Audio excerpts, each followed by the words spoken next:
Kitab Yudas atau Kitab Yehuda terdiri dari satu pasal dan 25 ayat. Ditulis sekitar tahun 64 sampai 68 Masehi. Kitab Yudas atau Kitab Yehuda ini ditulis oleh seorang dari bangsa Ibrani Israel yang bernama Yudas. Tepatnya atau sebenarnya nama aslinya, nama Ibraninya adalah Yehuda. Siapakah Yehuda yang menulis kitab ini? Saudara-saudara, kita mengerti bahwa gadis Miriam sebelum menikah dengan Yosef, dia dipakai oleh Elohim Roh Kudus untuk melahirkan Sang Mesias Juru Selamat dunia. Nah, setelah itu Yosef dan Miriam ini menikah, dan hasil perkawinan mereka, salah satu anaknya itu bernama Yehuda yang menulis kitab ini. Anaknya kan 4, anak pasangan Yosef dan Miriam ini, yaitu Yakob, Yoses, Yehuda, dan Simon. Itu terdapat di dalam dokumen Markus 6 ayat 3. Saudara-saudara terkasih, apa tujuan kitab Yudas ini ditulis? Kitab Yudas ditulis, atau kitab Yehuda tepatnya ditulis, itu ditujukan pertama kepada orang-orang yang terpanggil, ya, orang-orang yang terpanggil, terpilih, dan sudah dibenarkan atau dikuduskan oleh darah Sang Mesias Juru Selamat yang telah mati di Golgota, dikuburkan di antara orang berdosa, dan pada hari yang ketiga bangkit dari antara orang mati dan hidup kekal. Ditujukan kepada mereka dengan harapan supaya mereka itu, umat kudus tadi, itu mempertahankan imannya atau memperjuangkan imannya. Nah, ini berarti ada tantangan dari pihak luar, dan mereka itu supaya tetap bertahan dalam iman berdasarkan ajaran Tuhan dan guru mereka, yaitu Sang Mesias, Juru Selamat dunia, yang telah mengajarkan mereka kebenaran itu. Itulah supaya bertahan. Dan ini untuk kita, saudara-saudara, yang hidup sekarang juga demikian, supaya tetap mempertahankan iman kita, kemudian memperjuangkan iman kita kalau ada tantangan dari orang lain.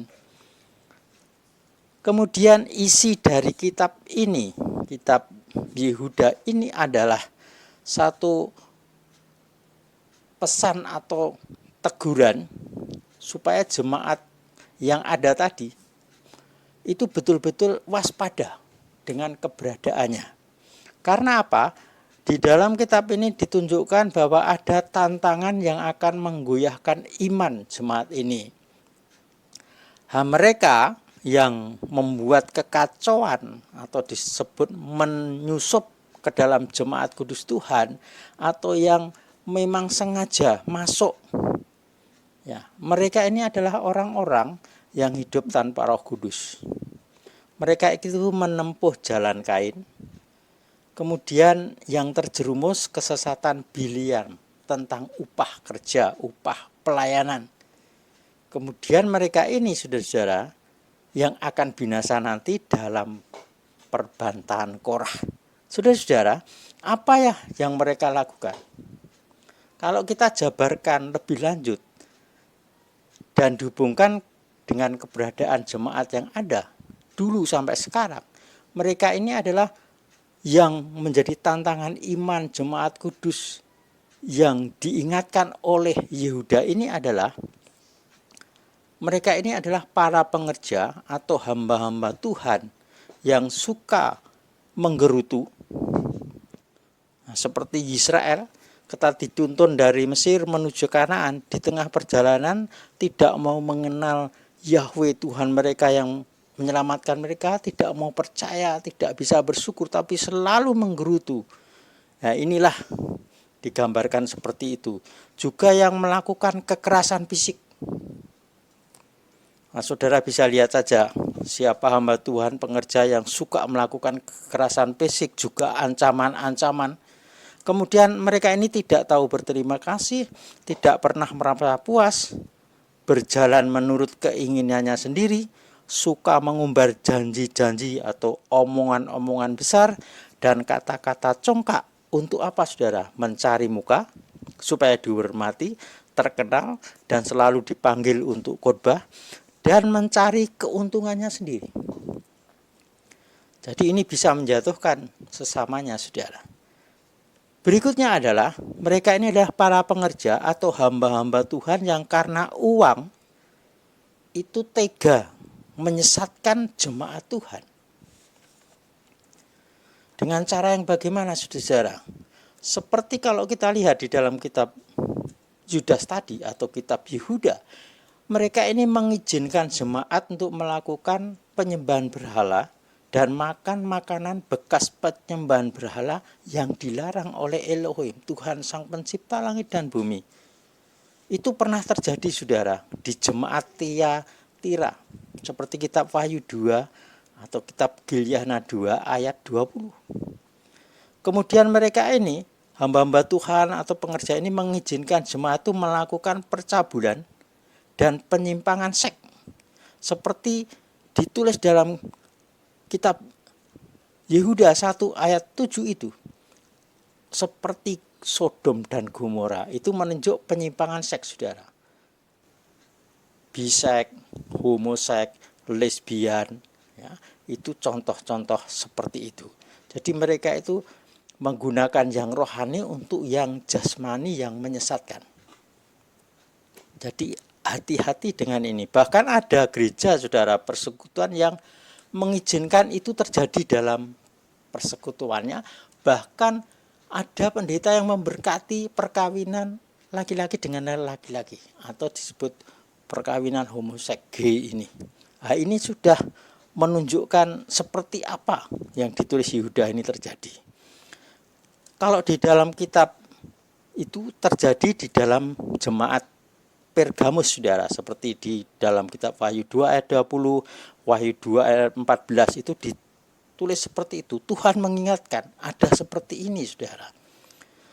Ada pengerja atau hamba Tuhan yang memang mengizinkan seperti ini. Berikutnya mengizinkan ajaran Nikolaus. Ya, ajaran Nikolaus itu intinya mentolerir tradisi leluhur yang tidak kenal kebenaran Tuhan. Kebenaran Tuhan Sang Pencipta Yahweh Elohim, yakni adat istiadat, animisme dan dinamisme serta paganisme, yaitu pemujaan dewa atau dewi.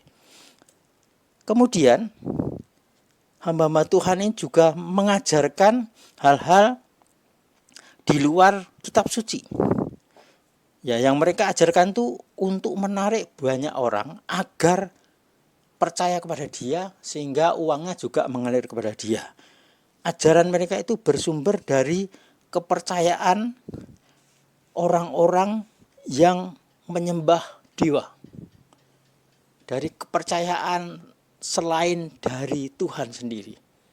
Itu diambil, kemudian dipadu demikian rupa, diramu terus disampaikan untuk menarik atau mengajarkan hal-hal teori-teori, cara-cara yang di luar atau bertentangan dengan kitab suci. Ini adalah juga merupakan apa yang isi utama dari kitab Yehuda ini. Kemudian yang lain adalah mereka itu mengizinkan untuk jemaat mengikuti ajaran-ajaran setan. Bahkan terjadi di beberapa tempat tuh yang disebut persekutuan jemaat setan atau gereja setan. Kalau di kitab suci terjadi saudara di Smyrna. Di jemaat Smyrna itu terjadi, yaitu Wahyu 2 ayat 9. Kemudian ajaran Nikolaus itu juga terjadi saudara. Tuhan menegur jemaat di Smyrna, juga di Pergamus seperti Wahyu 2 ayat 9 dan 15. Saudara bisa baca di situ bagaimana mereka mengizinkan ajaran Nikolaus terjadi. Berarti ini juga ada di dunia sekarang ini saudara. Mungkin kita ada yang belum tahu. Tapi saudara saatnya akan menemukan ini kalau belum ngerti. Kemudian para pengerja, ya, para pengerja ini atau orang-orang yang melakukan untuk pelayanan, ini juga tidak berani menegur jemaat yang melakukan dosa. Apalagi yang melakukan itu orang kaya donatur, saudara. Jadi seolah-olah dia nggak ngerti. Inilah yang inti dari kitab Yehuda atau kitab Yudas ini, saudara. Jadi mereka itu seperti apa yang dilakukan oleh Kain, oleh Biliam, oleh Korah tadi, saudara. Juga seperti yang terjadi di Sodom dan Gomora. Jadi semuanya itu hanya untuk mencari keuntungan sendiri secara fisik. Jadi mereka itu memang sebutannya persekutuan umat Tuhan. Bisa persekutuan doa, bisa gereja, dan seterusnya. Tapi isinya seperti itu. Itulah teguran Tuhan melalui kitab Yudas atau kitab Yehuda ini, saudara. Intinya seperti itu. Jadi kalau kita dalami kitab Yehuda ini sungguh-sungguh mengacu ke masa depan, peringatan. Dan kalau dihubungkan dengan jemaat-jemaat, 7 jemaat di kitab Wahyu, cocok, saudara. Ada di situ. Seperti yang saya sebutkan tadi. Oleh karena itu, di dalam kitab Yudas diakhiri, saudara, supaya terus hidup dalam semangat, dalam kekudusan. Hidup oleh pimpinan Roh Kudus. Mau menerima Roh Kudus, karena Roh Kudus, dan hidup dalam pimpinan Roh Kudus yang berarti mengikuti firman Elohim. Tuhan Sang Pencipta langit dan bumi. Oleh sebab itu, pesan terakhir dari kitab Yudas, kalau mereka tidak bertobat, itu akan binasa seperti digambarkan Korah ditelan bumi. Jadi secara fisik akan binasa, rohnya juga akan binasa. Itulah, saudara-saudara, inti dari kitab Yudas atau kitab Yehuda. Saudara-saudara yang diberkati dengan firman ini, silakan subscribe untuk yang belum pernah. Saudara diberkati dan saudara sukses. Dalam nama Yesus HaMasiah. Amin.